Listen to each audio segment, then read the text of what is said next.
Dari Jalan Pangeran Diponegoro 1A, inilah 98 FM Purnama Sidi Wonosobo.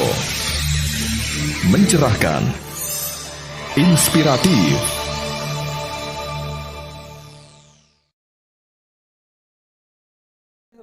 Assalamualaikum warahmatullahi wabarakatuh. Alhamdulillah warahmatullahi wabarakatuh. Alhamdulillah, assalatu ala rasulillah, la haula wala quwata illa billah.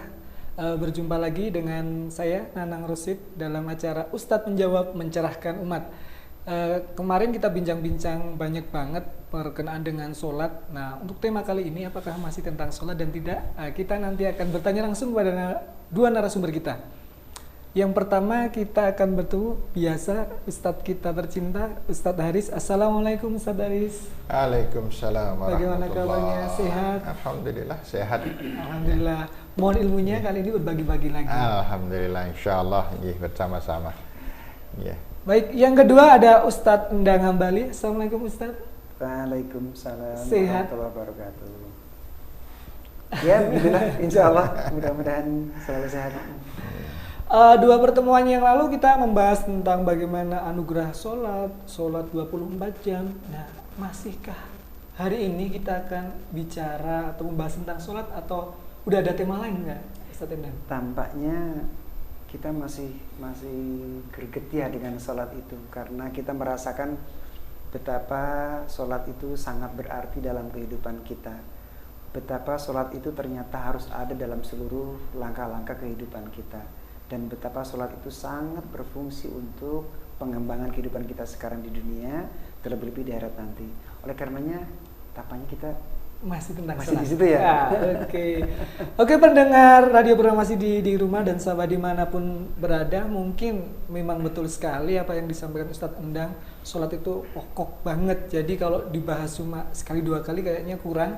Dan insya Allah hari ini tema yang akan kita bahas atau disampaikan oleh Ustadz Haris, menggapai sholat yang sempurna. Dan bagaimana caranya kita simak bareng-bareng.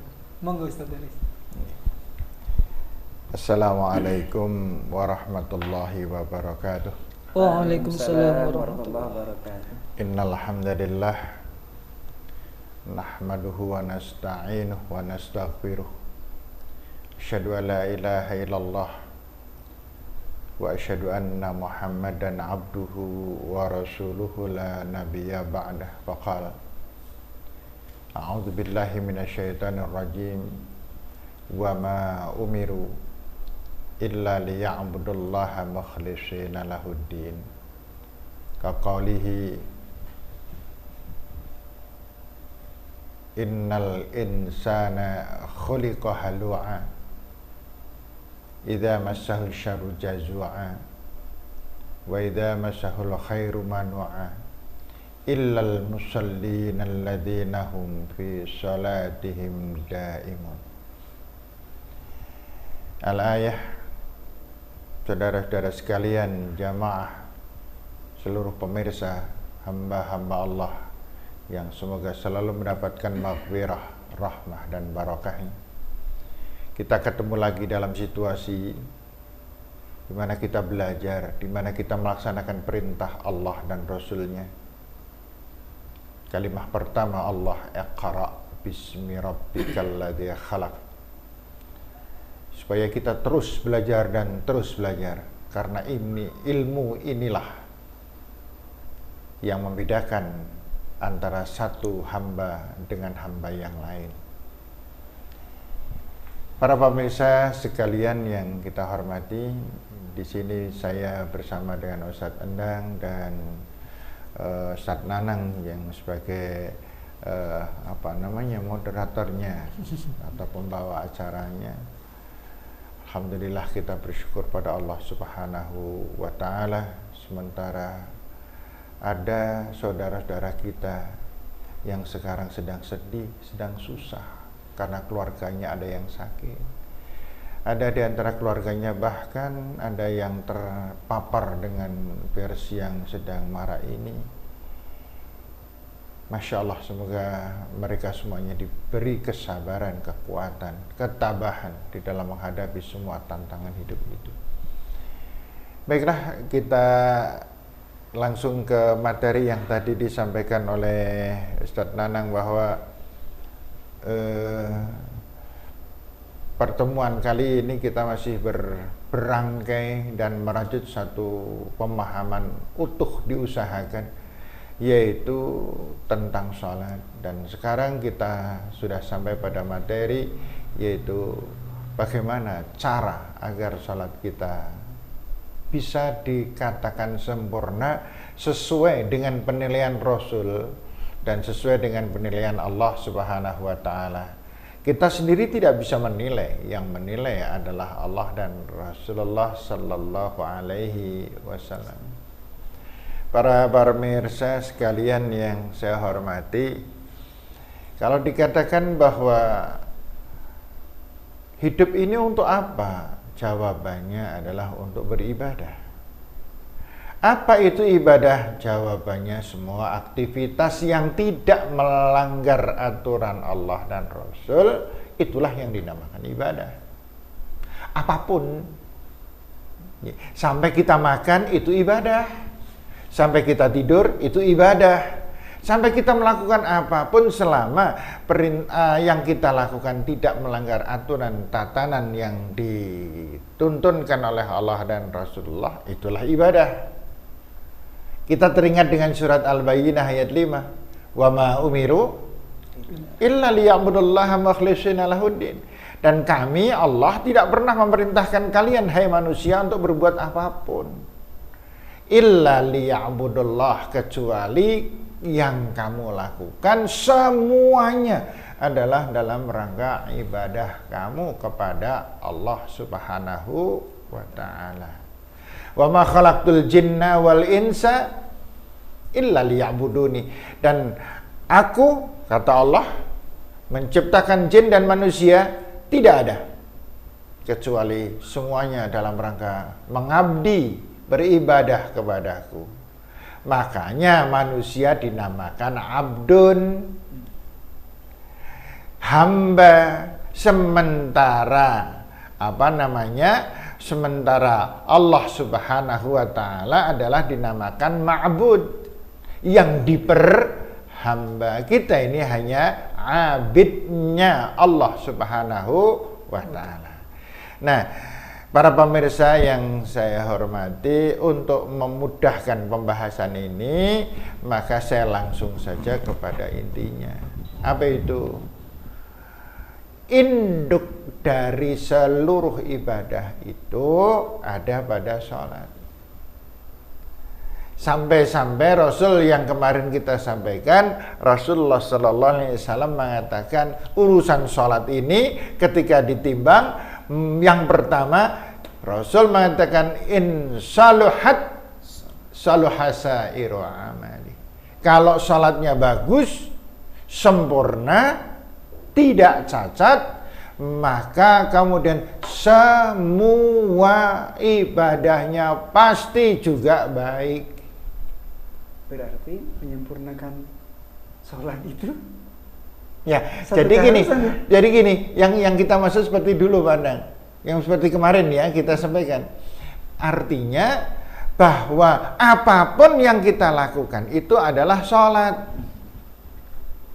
Jadi sedekah itu adalah bagian dari makna sholat. Jadi saya tersenyum kepada orang lain itu adalah bagian dari sholat, atau di dalam bahasa yang mudah adalah merupakan interpretasi atau sebuah teori yang dilaksanakan berupa realisasi. Siapa orang yang sholat? Orang yang sholat, kata Rasul, adalah orang yang tersenyum kepada saudaranya.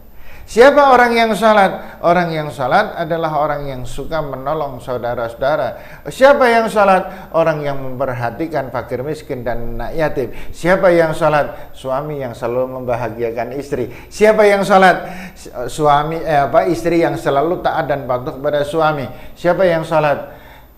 Orang tua yang selalu mencintai anak penuh dengan tanggung jawab. Siapakah yang sholat? Orang-orang yang selalu taat dan berbakti kepada kedua orang tua. Loh, kalau begitu sholat semua perbuatan kita? Iya. Kalau begitu, nah kemudian kita mengerucut, kalau begitu sholat kita adalah mesti harus dilakukan dengan cara persis seperti pengandikan Rasul, yaitu yang di hadisnya itu loh, yang hadis yang sangat terkenal itu, as-salawatul hams wal jum'ah ilal jum'ah war ramadan ila ramadan mukaffirat ma bainahunna idza tunibatil kabair. Kita ambil dulu di depan yang pertama, as-salawatul hams, antara salat satu dengan salat yang lain, mukaffirat ma bainahunna. Saya salat zuhur, saya salat asar, maka dosa saya diampuni antara zuhur dan asar. Saya sholat maghrib, maka sholat saya diampuni antara asar dan maghrib. Saya sholat isya, maka sholat saya diampuni, dosa saya diampuni antara maghrib dan isya. Begitu dan seterusnya. Dan kita harus bisa menjadikan sholat kita adalah seefektif itu, yaitu menghapus dosa di antara dua sholat. Berarti seperti kisah sahabat yang itu Pak, mandi di sungai 5 kali itu ya? Nah itu, sekarang ini pertanyaan bagus banget. Yang sahabat bertanya, Rasul mengatakan, masih mungkinkah kamu mempunyai kotoran dalam tubuhmu sementara seorang yang mempunyai rumah di dekat sungai setiap hari dia mandi 5 kali, masihkah ada kotoran dalam tubuh? Jawabnya masih banyak. Atau jawabnya bersih sih, tergantung bagaimana cara mandinya. Kan jadinya gitu. Tergantung sabunnya apa gitu. Tergantung bagaimana dia menggosokkan sabunnya, memanfaatkan yang ada. Jawabannya persis tadi. Apakah orang yang sholat 5 kali berarti dosanya sudah dihapus? Jawabnya tidak. Atau yang kedua, apakah sudah dihapus? Jawabnya iya. Sudah bersih orang itu. Nah, kata bersih orang dari dosa bisa dilihat dari akhlaknya, bisa dilihat dari tutur sapanya. Mana mungkin orang itu diterima sholatnya kalau masih berkhianat pada istri? Mana mungkin orang itu diterima sholatnya kalau masih suka kusak-kusuk gelendengi orang lain, tidak suka bersedekah? Sholat adalah cermin besar yang akan menjadikan gambar seluruh kehidupan kita ada di dalamnya. Itu berada di dalam salat. Nah makanya sebentar sebelum nanti kalau keputus, nanti saya khawatir ada pemirsa yang disambi masak ini malahan jadi lengah dan nggak paham. Baik, kita lanjutkan dulu sebentar saja. Makanya kemudian untuk menggapai, karena judulnya begitu, untuk menggapai sholat yang sempurna, Masya Allah ini hanya sekedar usaha, demi Allah ini hanya sekedar usaha buat kita, buat saya. Persoalan kemudian bagaimana kita capai atau tidak, ya tergantung kita masing-masing. Untuk menggapai sholat yang sempurna itu, maka ada 9 kriteria yang harus mesti kita miliki. Banyak juga ya Pak?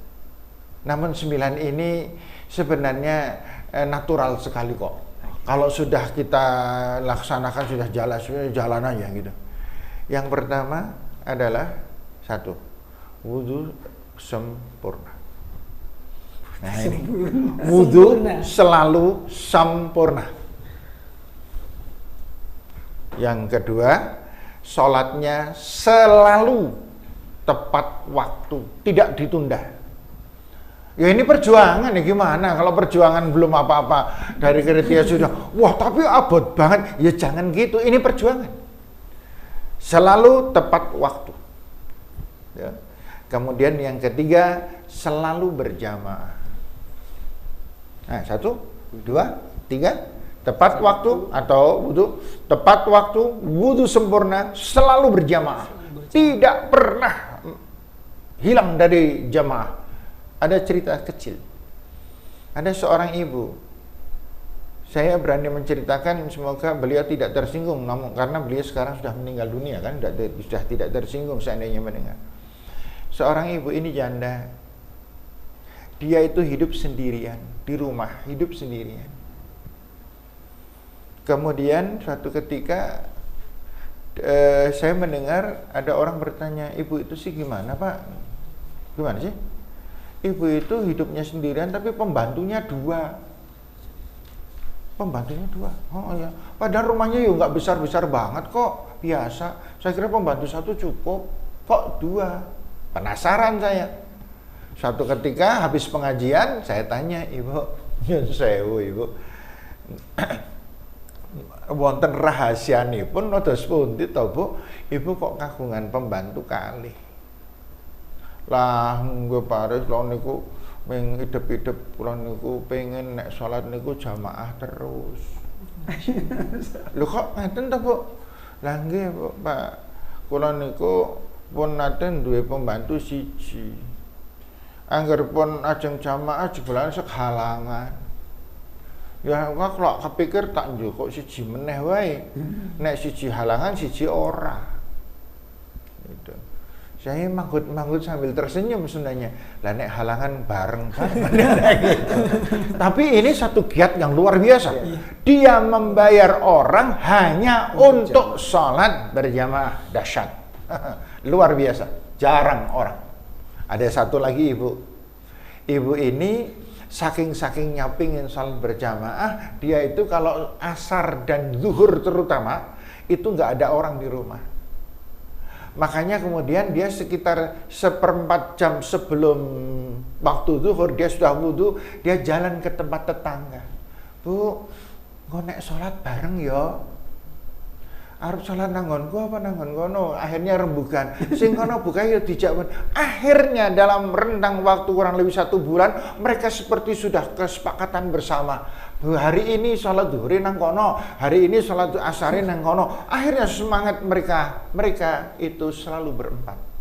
Ibu berempat ini kalau sholat selalu berjamaah. Kenapa? Karena sholat berjamaah sebagaimana yang kita tahu adalah sholat yang paling efisien, yang paling efektif di dalam urusan usia yang sangat terbatas kita. Sehingga ada sebuah cerita, ada seorang di dalam hadis, cerita ini hadis, ada seorang usia 86 tahun meninggal dunia, ibadahnya bagus. Yang satu usia 30 tahun meninggal dunia, ibadahnya bagus, dua-duanya ibadahnya bagus. Sampai di akhirat kedua orang ini dihisab. Malaikat terheran-heran. Aneh. Ini yang 86 tahun ini ibadahnya bagus. Tetapi ketika dihisab jumlah nilai berat amal ibadahnya kalah dengan yang 30 tahun. Sama-sama bagus. Teliti ulang ternyata malaikat menemukan yang 86 tahun ini jarang sholat berjamaah. Tapi dia selalu sholat. Sementara yang 30 tahun ini sholat selalu berjamaah. Ini perbedaannya. Sehingga luar biasa efisien. Yang namanya sholat berjamaah. Baik, kita ambil yang ketiga tadi. Yang dari 9, tak urutkan dulu. Nanti di pertemuan yang lain mungkin penjabarannya. Yang pertama tepat waktu, yang kedua wudunya sempurna. Kapan-kapan kita belajar wudu Pak Endang ini.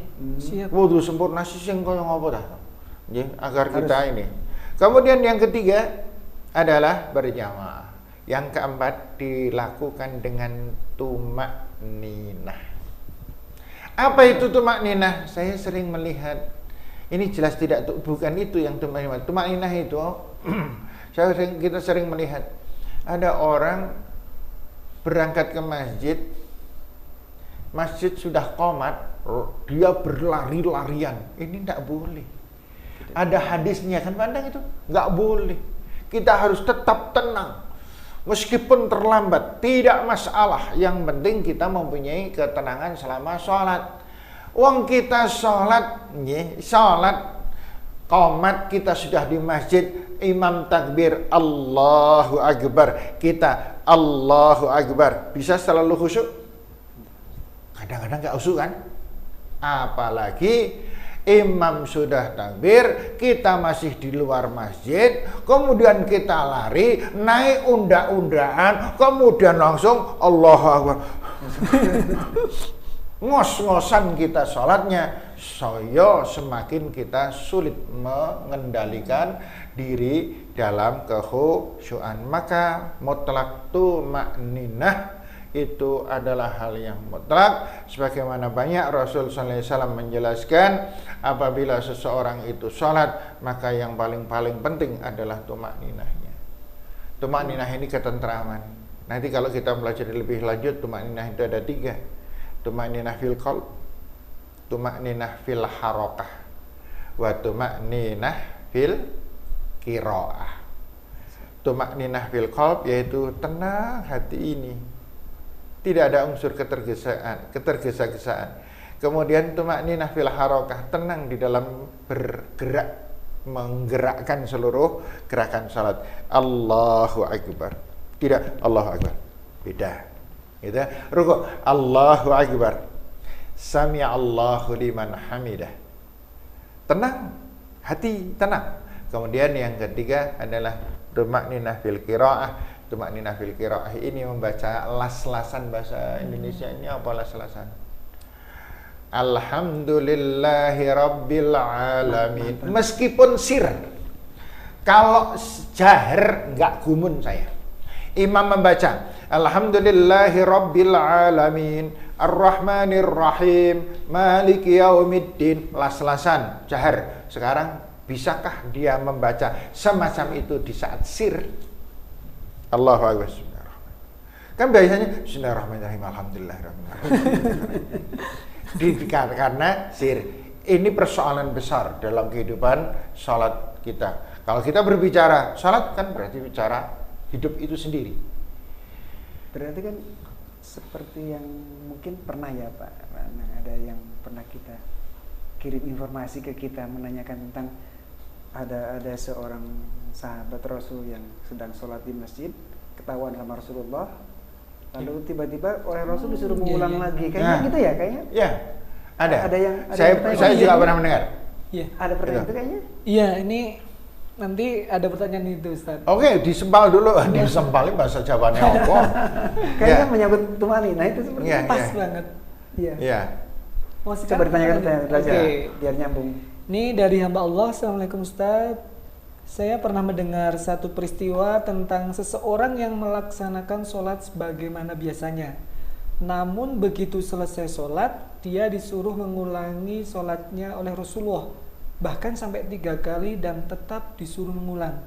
Sesungguhnya apa gerangan yang terjadi dengan orang itu? Beruntung saat bisa sholat ketahuan Rasulullah, sementara kita tidak ada Rasulullah. Baiknya bagaimana Ustaz? Jazakumullah. Ini dari hamba Allah Ustaz. Ya.